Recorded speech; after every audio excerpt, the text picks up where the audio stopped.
செல்லம்மா எல்லோரும் எப்படி இருக்கீங்க? அம்மா அன்றைக்கி வந்து ஒயிட் ரைஸ் வச்சு கூட முருங்கைக்கீரை வந்து சிறுபயிர் போட்டு கடைஞ்சி நெய் போட்டு சட்டியில் தான் கடைஞ்சிருக்கேன் அம்மா அன்றைக்கி கீரை. அதனால் இப்போ முருங்கைக்கீரை கடையில் பண்ணி கருணக்கிழங்கு ஸ்லைஸ் போட்டிருக்கேன்.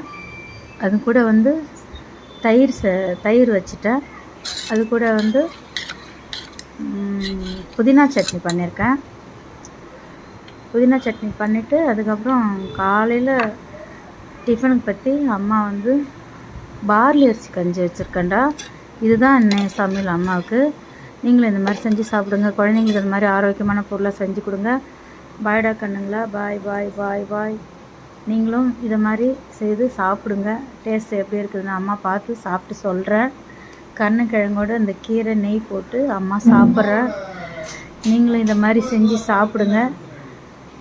பிள்ளைங்களுக்கும் இதே மாதிரி கீரை செய்து கொடுங்க. உடம்பு ஆரோக்கியமாக இருக்கும். வாரத்தில் ஒரு 3 நாள் முருங்கைக்கீரை செஞ்சு கொடுங்க. இரும்பு சத்து இருக்கும் பிள்ளைங்களுக்கு. சரியா? பாய்டா செல்லம், பாய். அம்மா போயிட்டு வரேன். பாய் பாய் பாய் பாய்.